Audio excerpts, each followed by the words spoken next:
And good evening, folks. Welcome. Happy to see you here with us this evening. We've got some very interesting things to really continue our discussion. Those of you who perhaps do not know me, this is Mark Emery. I'm the founder and director of the Lighthouse Law Club. Freedom is my passion. And I just could not live with myself if I wasn't doing something to help ensure that we have some hope of saving it, keeping it, and promoting it, talking about freedom.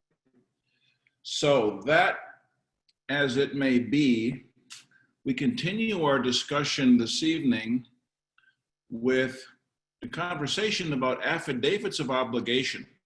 In our last presentation, if you weren't there live, you should have an email with the link to that. We discussed how to use a notice of complaint, which is to put public servants on notice of violations of your rights, which are in fact violations of the law.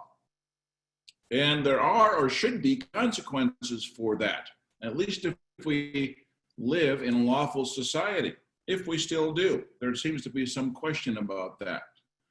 However, the government is of, by, and for the people, and we are the people, and it's our responsibility to hold our public officials, or the public officials, regardless of your political status, hold them accountable for their actions in accordance with the law.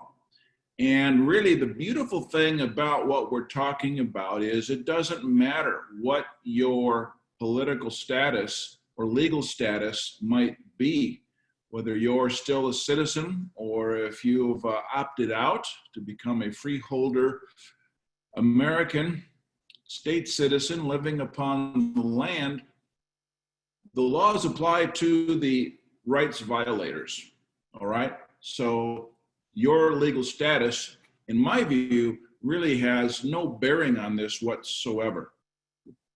And I know many of you, perhaps most of you, know what I'm talking about there, all right?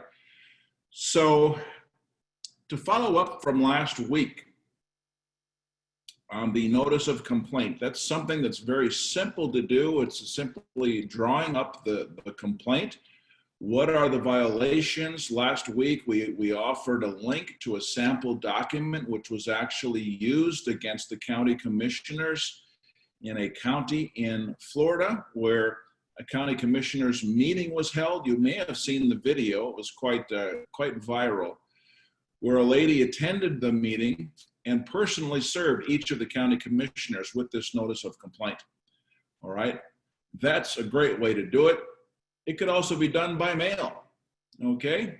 If you are, like many people, you have aversions to personal confrontation, you can do it by mail, send it certified, register receipt requested. So that can be done, all right? So tonight is a follow-up to that, all right? Let's say that you've served a notice of complaint, putting these people on notice of your rights, which they have violated through their actions. And, you know, we could be talking in the context of this whole COVID-19 fiasco. We could be talking in the context of a false arrest, false imprisonment, kidnapping, denial of due process, a whole host of things that people are routinely subjected to unlawfully, all right? So what I want to do this evening is to be able to talk about the concept of using an affidavit of obligation, which in essence is a commercial instrument. And commercial law can be done administratively without the use of courts for the most part. However, we will be using the courts, as you will see, once the affidavit of obligation, once that commercial contract has been properly established and perfected, right? And that's the missing link, where you hear of these people using this commercial lien process and getting into trouble. What I'm going to show you tonight will represent the missing link that some of these people have omitted, all right? So we're not talking about a commercial lien. A commercial lien is a claim on assets, all right? Before you ever get to any point of establishing a lien, you have to have an obligation, all right? An obligation that has not been honored.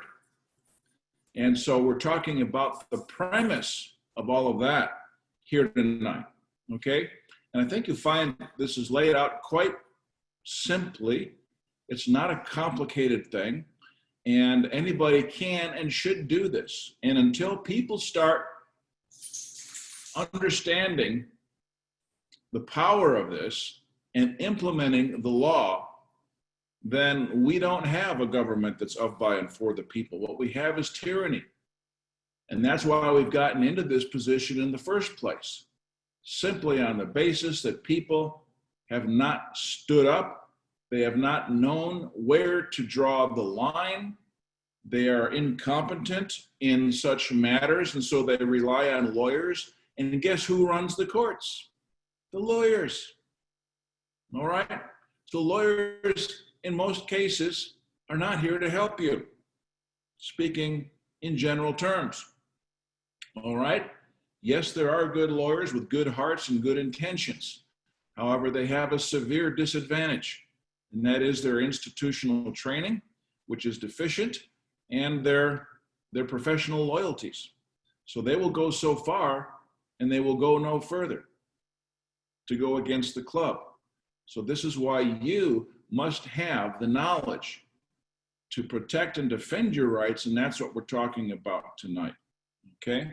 So let me get through my presentation without interruption, please. Please make sure that you maintain your microphone on mute until we get to the end, and we'll open it up for comments and questions. And feel free to put those also in chat, and we can review those here shortly, all right?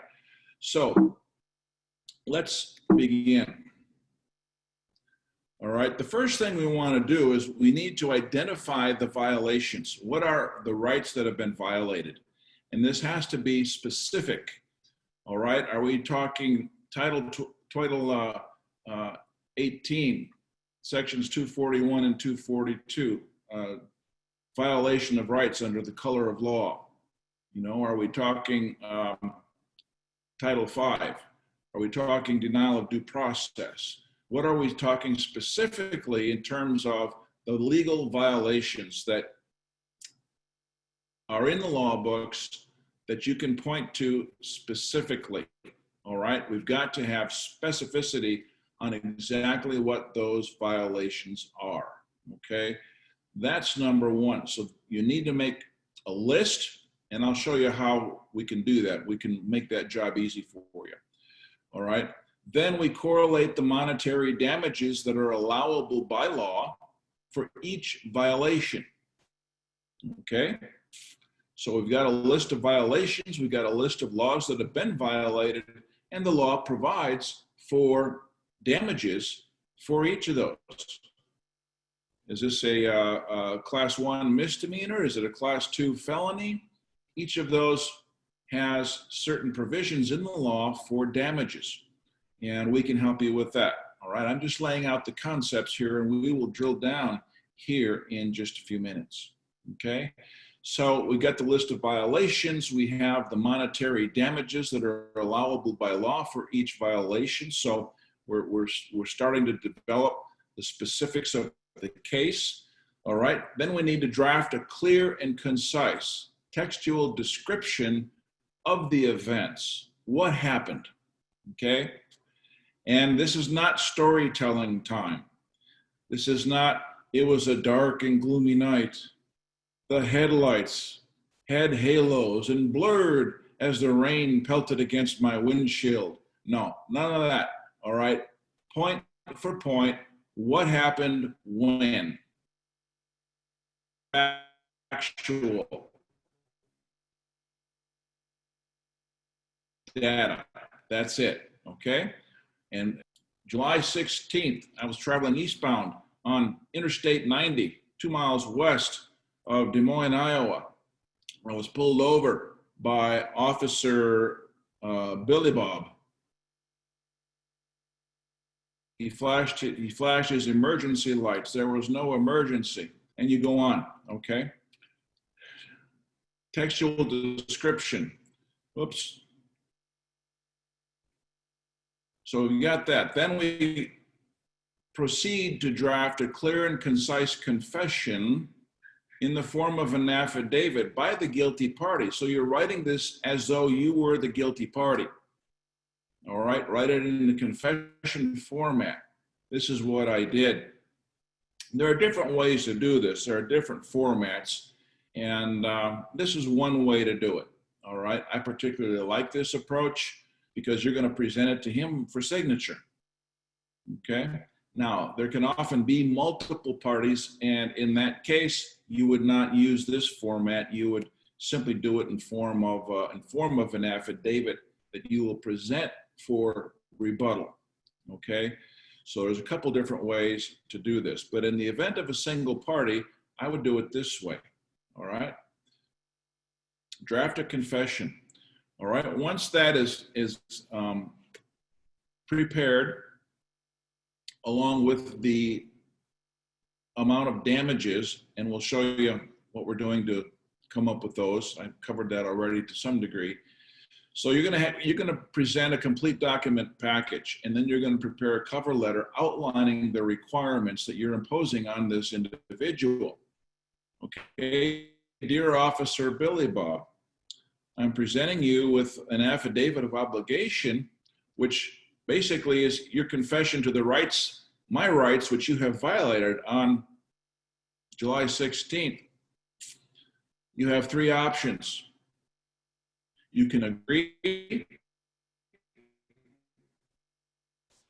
sign the enclosed documents and return them. Number two, point for point, to each of the averments that are made with supporting documentation and evidence, whereupon we can take this matter to a third party to have it settled.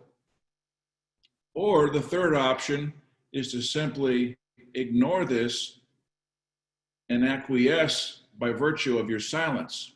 Failure to object is fatal. When you have an opportunity to object, you have a requirement to do so, or you are stopped from ever raising the right to object at a later date. All right, so it's a simple cover letter. These are your options. Please proceed accordingly.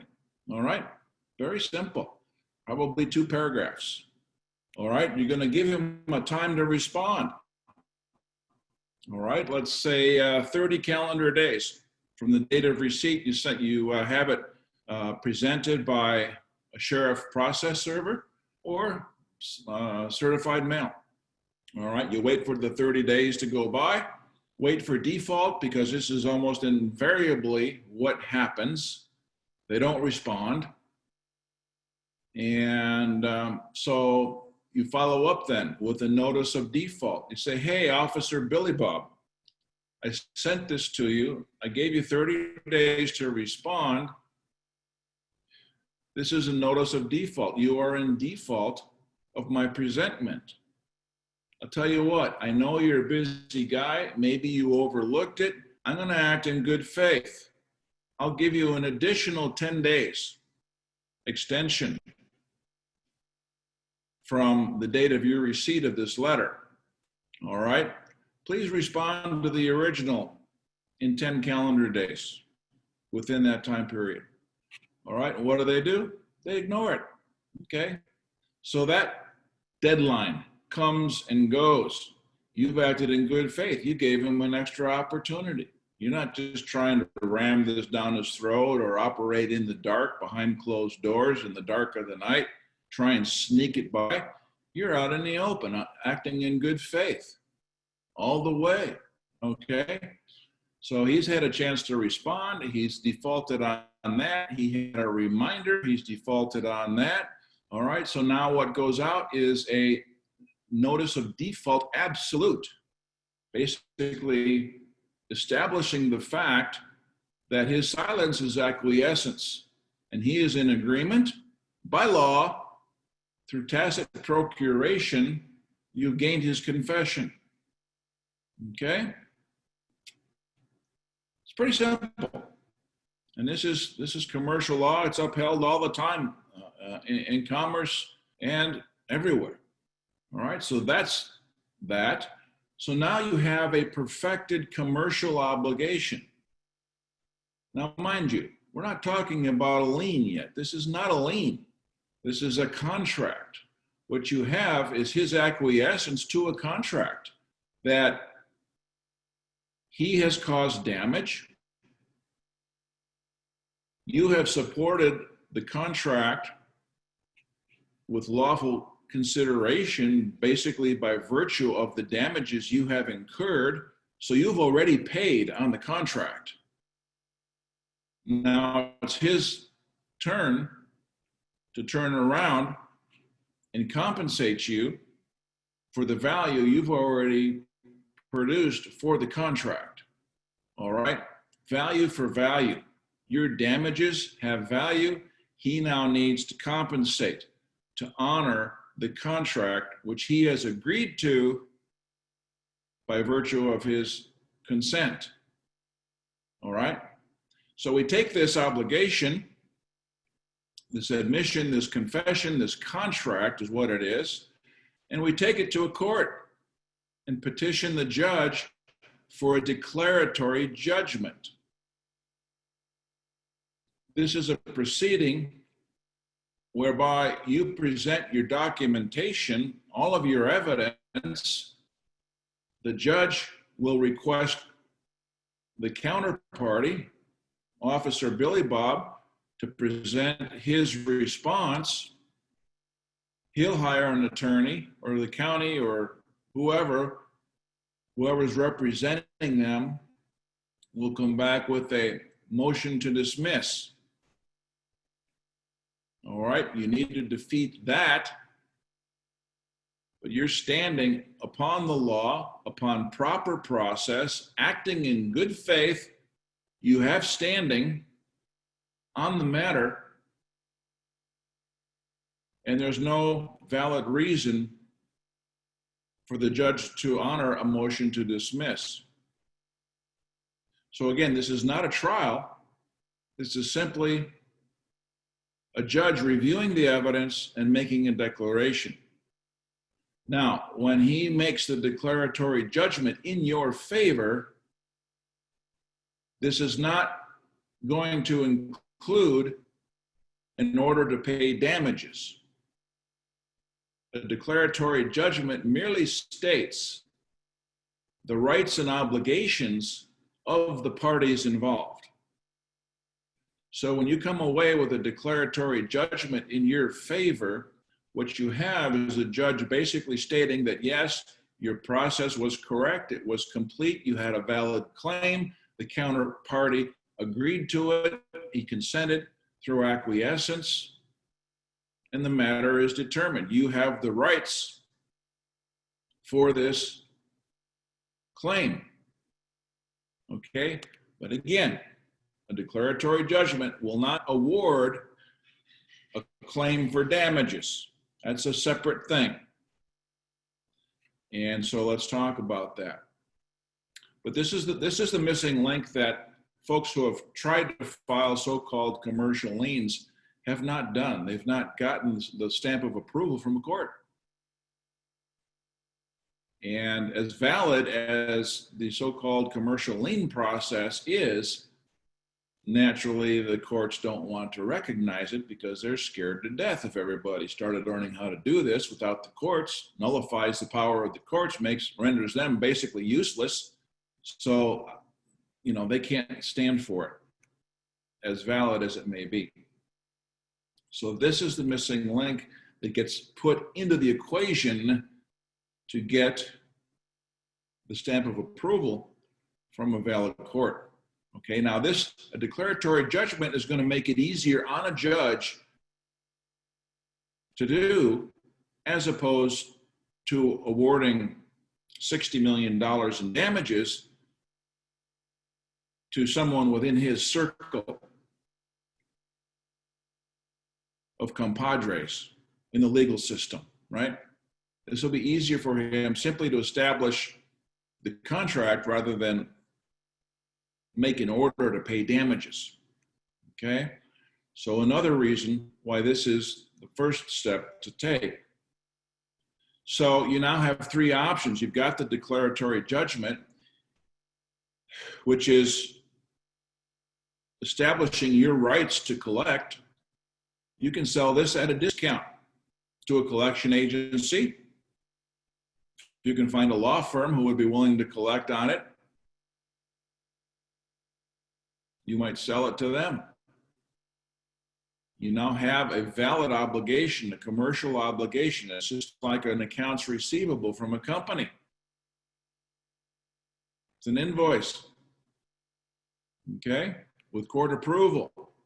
So there are a lot of people out there that would salivate over the idea. Let's say you had a claim for $60 million. You know, you sold it for 20 cents on the dollar. Give me 12 million in cash. You guys can collect, go and get whatever you can collect. All right, let them worry about the collection process. Okay? Or the other option is you can present it to the bondholder for collection. If you're dealing with a public servant who has an oath of office, they should have a bond. If they don't, that's even more damages. And you've probably been involved in discussions about sue in court for damages. Take your declaratory judgment, which basically makes your case complete, and now you're just taking it to court to get a damage award. There's nothing to try. The case has already been tried. It's been heard, tried, and the rights and obligations of both parties have been determined. So now we're not talking about right or wrong, win or lose. The only thing we're talking about in this suit is how much. How much should be awarded. That's what the discussion will be. So the opposing party, once you file this in court, you can bet the opposing party will be calling you up wanting to negotiate a settlement to see how low they can get you to settle without having to go through the court process. Okay? So you've got options once you have that declaratory judgment. Nice position to be in. So this is what it looks like. Simple conceptual flow chart. You got the affidavit, which is perfected and presented to the point of acquiescence. You now have a commercial obligation, a perfected contract. You take that, get a declaratory judgment from the court, and you have your three options for how to negotiate that. All right? So it's a simple concept. Doesn't take a legal genius, doesn't take a lot of experience or anything else. There's so much that can come out of this. All right? Let's just say, for example, if you were to take the declaratory judgment, present it as a complaint to the bonding agency for that public official. Once they have so many complaints, I don't think it's any more than 3 in most cases. If the complaint is egregious enough, it could be 1 complaint, they lose their bond and they cannot continue in that office. You could knock them out of office with this process. Okay? And in many cases, if that's all you did, that would be a huge victory, because you can bet everybody in that jurisdiction and beyond will know about it. And they'll all be put on notice that this can happen and is happening, and watch out because there could be more. So think about all the rights that have been violated. And if the people started coming forward with this type of an action, what kind of an effect that would have on the behavior of the corrupt system and the corrupt actors. All right? So that's the concept. It's pretty simple. So with that, let's go and drill down a little bit. Let's take a look at what we have. We've got a number of documents in the members area of the Lighthouse Law Club. Number of documents along these lines. Gosh, I can't make that much bigger. Let's see if there's something I can do.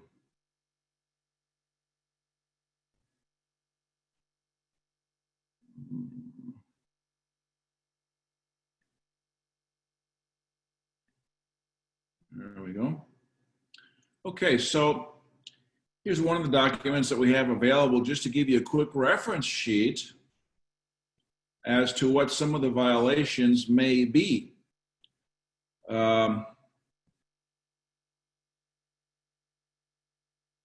Okay, so as you go after these public officials, you have the right to protection according to 18 U.S. Code 3771. Protection for yourself and your wife from retaliation, okay? So that's important, all right?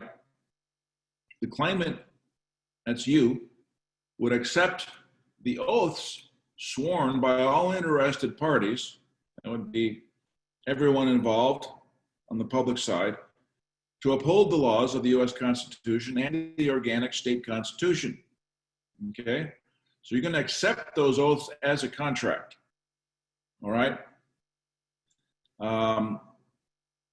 Title V of the U.S. Code, here's a couple of sections talking about how courts can lose jurisdiction for failure to follow due process of law. How many cases are out there where people have been persecuted? The defendant has been denied due process, and immediately when that happens, we need to claim the obligations of the court under Title V of the U.S. Code. They lose their jurisdiction if they fail to follow due process, okay? So it's important also to understand the supremacy clause, which appears in Article 6 of the U.S. Constitution, which establishes that the Constitution, federal statutes, and U.S. international treaties are the supreme law of the land. State judges, which is where most people are at, and the complaints and the problems they have, are required to uphold it, even if state laws or constitutions conflict with that, all right? So you've got the supremacy clause in your favor, all right? Under Title 42, a state shall not be immune. They often claim sovereign immunity. You can't sue us. Well, Title 42 of the U.S. Code, sections 12202, says otherwise. And I'll refer to the supremacy clause of the Constitution, which you, Judge, have sworn an oath to. Okay, so you see how these things can tie together. Title 5, section 3331. Judge, you have sworn not to violate the Constitution of the United States. All right, so unless a public service can provide the claimant, i.e. you, with a witness against you, which as a public servant, he cannot do, or he's practicing law from the bench, you've got him on that, okay? So these are all things that can go in support of some of the more common violations of rights that occur on a daily basis, cases all across the board, okay? Public officers shall be required to take the oath of office. Title 28, Part 1, Chapter 21, Section 453, the oaths of officers and judges. This is what the oath is. Title 28, Part 1, Chapter 21, Section 454, practicing law from the bench. Can't do it. A judge cannot make moves. He cannot move the court to do anything. He cannot move the prosecutor to do anything.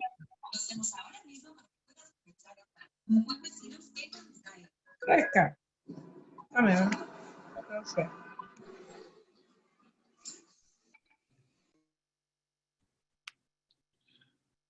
Emil, you are unmuted and causing a distraction. Please be aware of that.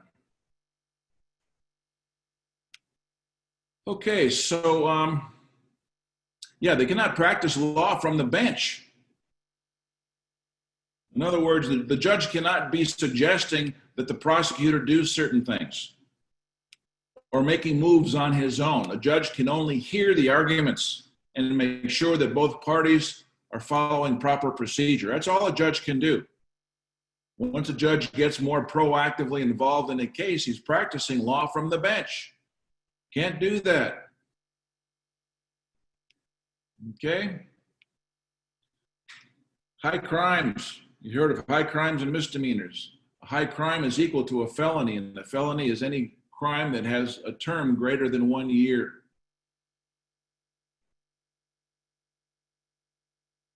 Okay, an individual who violates the provisions of Title V, Section 7311, may not accept or hold a position in government of the United States or the government of the District of Columbia.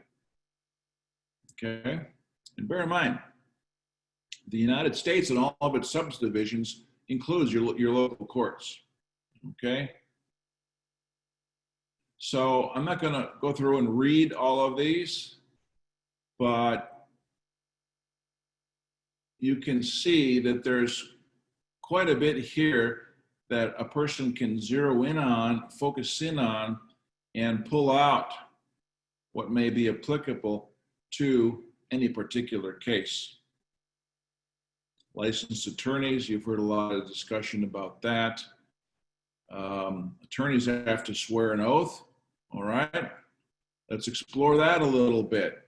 In discovery, that could be quite interesting. All right. Supreme Court dissenting opinion, talking about the federal rules of evidence, that there must be a competent firsthand witness, some person to support the complaint against you, if there is one. Okay. Corporations are paper, can't testify. So there's, you've heard that talked about many times. Well, here's the Supreme Court quote on that. All right, that comes from Justice Douglas. Principals who aid and abet the commission of crimes. All right. You could have the judge guilty of particular violations of due process, and aiding and abetting him in his decisions could be the bailiff, could be the clerk of court, could be the people in the jailhouse, a whole bunch of things.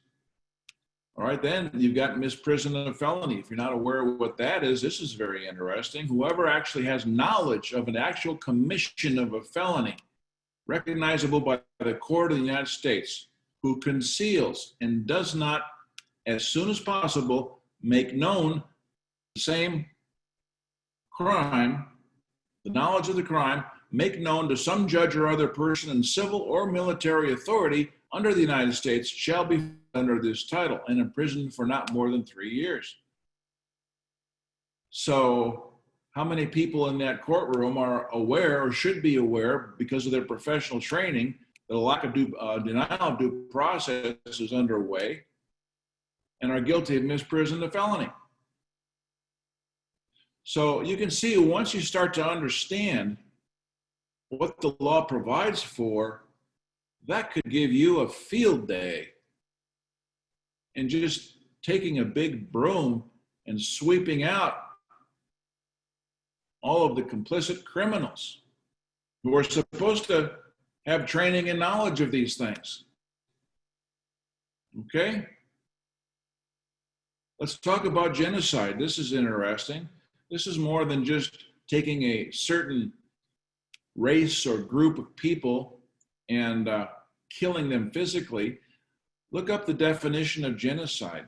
It's a systematic elimination of a certain class of people. Well, what comes to mind when you think of that? How about when the courts don't recognize the living man upon the land? Americans, natural people, are they not committing an act of genocide, the willful act of destroying an entire class of people? Interesting argument there, okay? Fraud and false statements, you see that all the time in court. Concealment, removal, or mutilation of evidence happens all the time. I've had it happen to myself personally, and I've seen it with other close friends. You know, they do it as a matter of routine, okay? Defamation is important because, you know, when they bring false charges or denial of due process, are able to elicit false convictions through denial of due process. You are now labeled as a criminal. That's defamation.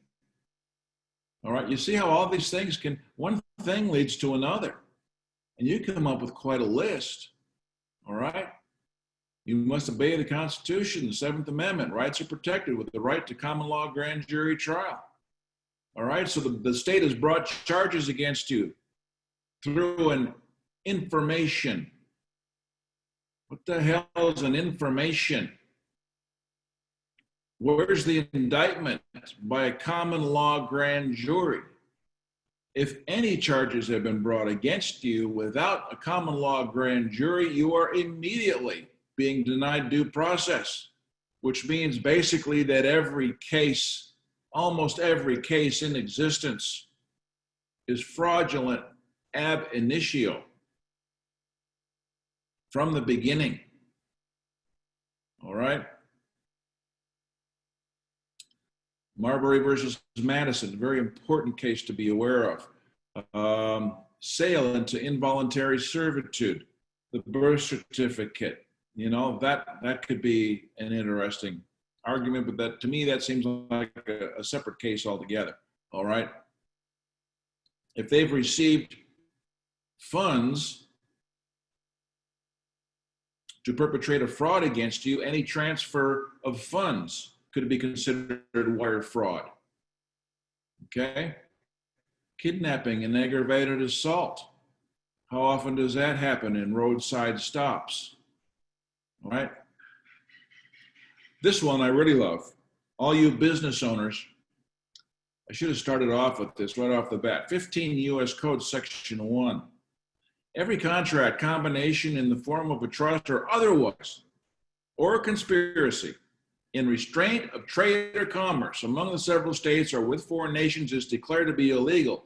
Every person who shall make any contract or engage in any combination or conspiracy hereby declared to be illegal shall be deemed guilty of a felony, and on conviction thereof shall be punished by fine not exceeding $100 million if a corporation, or if any other person, $1 million, or imprisonment not exceeding 10 years, or by both said punishments in the discretion of the court. Hello, Mr. Governor. Hello, county commissioners who have attempted to shut down my business, conspire against me in restraint of trade. How many businesses have been shut down illegally?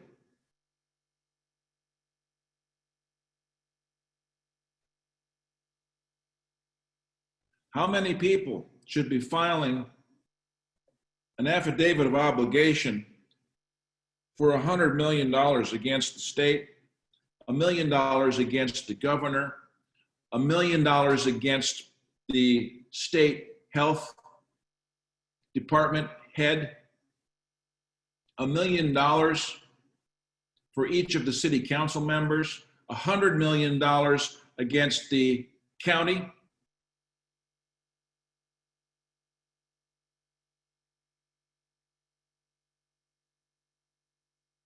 This is serious. People need to be doing this. The courts are listening. The courts are waiting to hear these cases. The Illinois Supreme Court declared their governor COVID restrictions unconstitutional. You've heard the, just last week, Pennsylvania federal court declared those COVID restrictions unconstitutional. We need to get business owners aware of this process. We need to start gaining some momentum, create a wave, a tsunami of claims to the tune of hundreds of millions of dollars, and take these sons of bitches out. Pardon my French, but this is serious. And as Americans or patriots in any country that you might be in, we cannot take this laying down. Here's a good one, monopolizing trade. It's a felony. It also has a $100 million penalty for a corporation, $1 million per person. What do you make of mom and pop Main Street business being shut down, but all the big box stores remaining open? Hello, Mr. Governor. Here we are again, creating an artificial monopoly, favoring the big box stores, and mom and pop are shut down. Hello, Mr. Governor. Boy, I think about this, you can tell I get fired up. Not at all happy about what's going on there. Okay, so these, we can make it a little easy for you with these lists. These are, we have so much information available in the Lighthouse Law Club for members. I'm going to close this. And so let's take a look then at how we compile or tabulate damages. Let's see if I can find it here.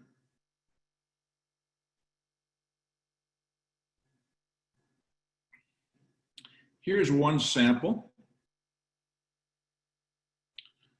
Okay, this is a verified accounting of offenses and debt. All right, this is an actual document taken out of the Lufkin case. If you're familiar about the Lufkin case, that was a fantastic case. Really was an eye-opener. And if you're not familiar with it, look it up. I'm not going to get into it now. What I want to show you is how they managed the tabulation of crimes, of people, and damages. Okay. And the Lufkin case was a successful case that used these principles that I'm sharing with you right now. All right? To achieve their victory. So right off the bat, all right, he starts with a legend because there's a number, these are all the people that were involved. All right, you can see all the parties that are named as defendants. And so for word processing and reference purposes, he boiled it down to abbreviations, okay? So here's the legend of what each abbreviation or who that represents. Michael H. Schneider, MHS, Ron Clark, RC, okay? T18 means Title 18 of the US Code. TPC means Texas Penal Code, all right? CCF is a Class C felony. CEF, Class E felony. CAM, Class A misdemeanor. And listed are the penalties, the maximum penalties per individual and per organization, okay? And you'll see how that comes into play here in a second. All right, F1D, felony of the first degree. SJF, state jail felony. TAM, Class A misdemeanor. Texas Class A misdemeanor, okay? So he establishes the legend of abbreviations and the corresponding penalties. And so this is a summary, it's like a cover letter, okay? In respect to the U.S. District Court Civil Case 138, and in accordance with the provisions of Title 18 U.S.C. 1349, Texas Penal Code 7.01, 7.02, and blah, blah, blah.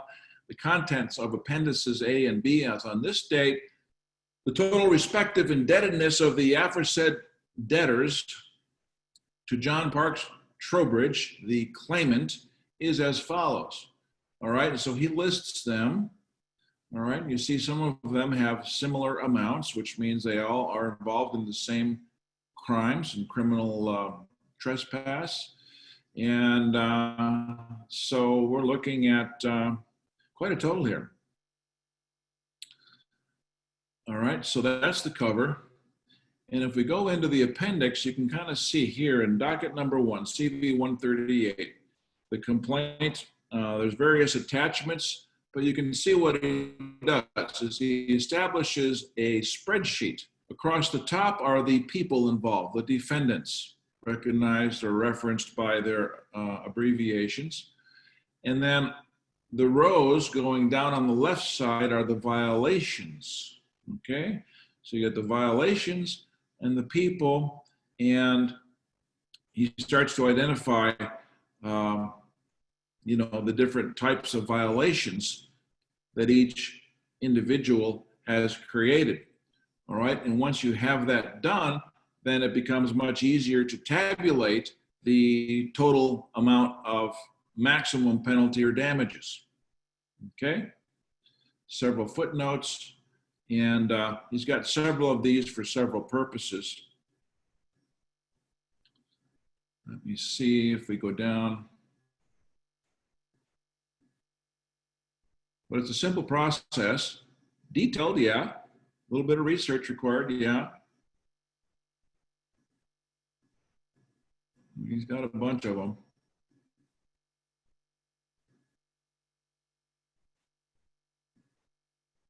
Each of these, for example, here is scheduling order, violations of due process, okay? And each process of the case, he establishes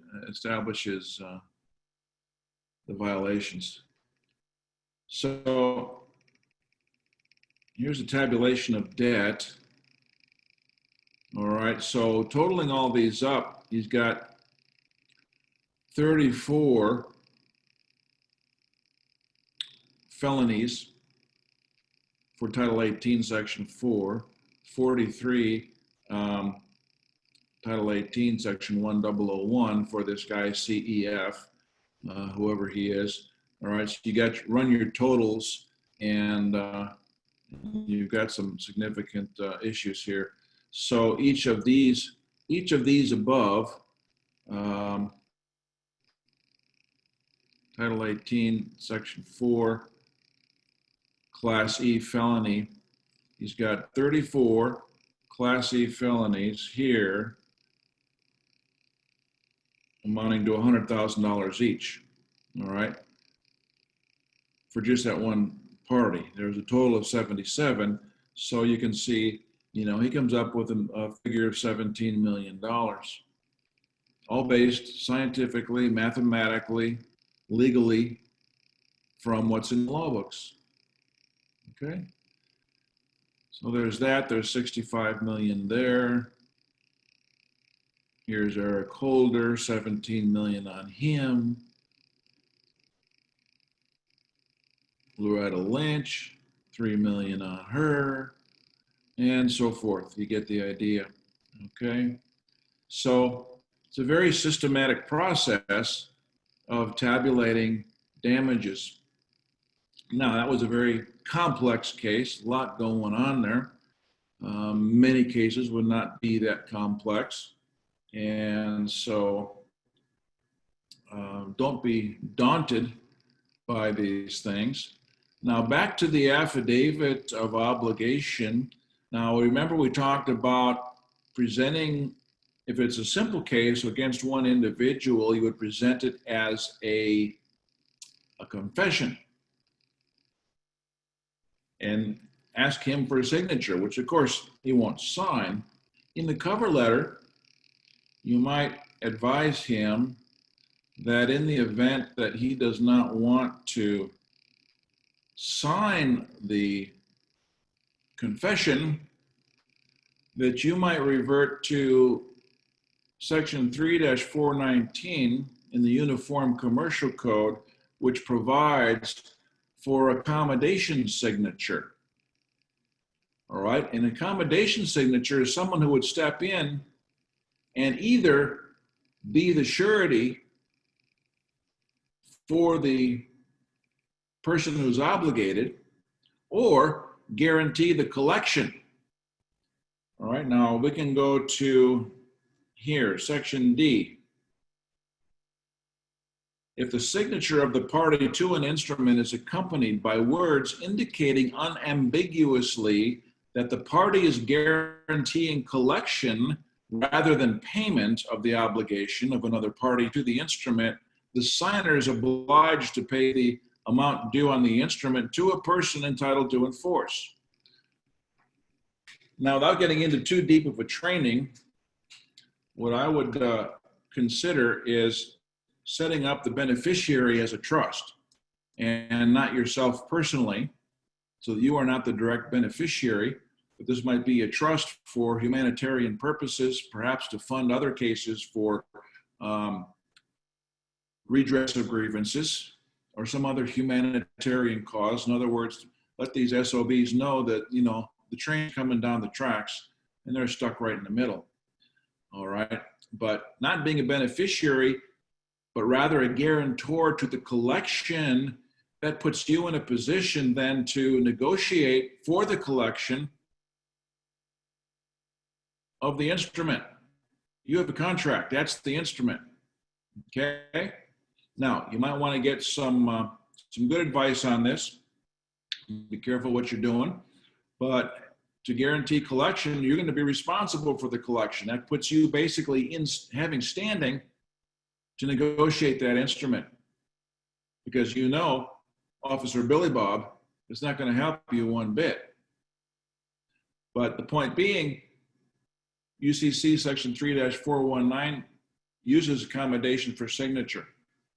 This is one thing Leroy Schweitzer was doing when he was successfully negotiating his perfected security instruments, very similar along these lines, okay? So that's something to be aware of. Very interesting. Okay, let's see, what else do we have here? All right, I think that covers what I wanted to review this evening and get you on the right track. There's so much that can be done. This is not terribly complicated. Sure, it requires a little bit of homework, a little bit of diligence, a little bit of research, but what's your freedom worth? And if you can be successful in one of these, you're set for life. And putting all that aside, we have an obligation to hold our errant officials accountable. And this is one way to do it without having to rely on the corrupt courts. The declaratory judgment, the judge is going to have very little leeway to go off on the wrong path, because your evidence is going to be rock solid. And if he makes an incorrect decision, you can easily appeal it. All right? So, with that, let's open it up for comments and questions.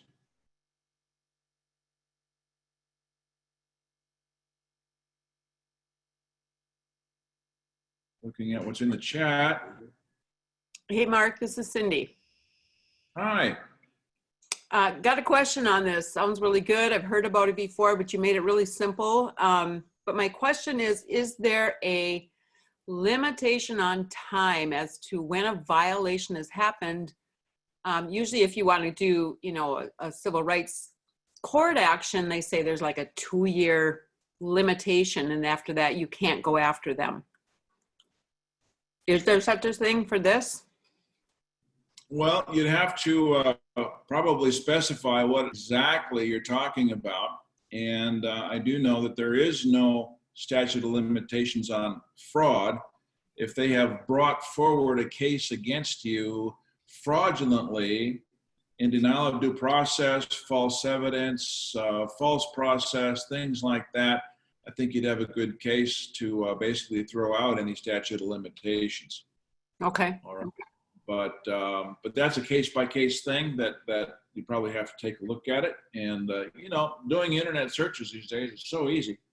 You can probably find that pretty quick. Very good. Thank you. Okay.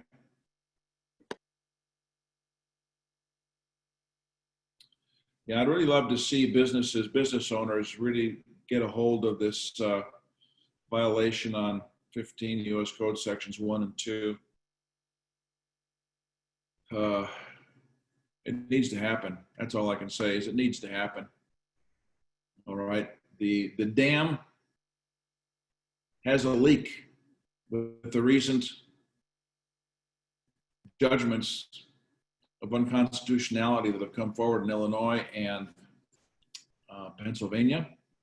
I know that Ohio has a case going. I know that California certainly has cases going, and I'm sure they're going on in other areas.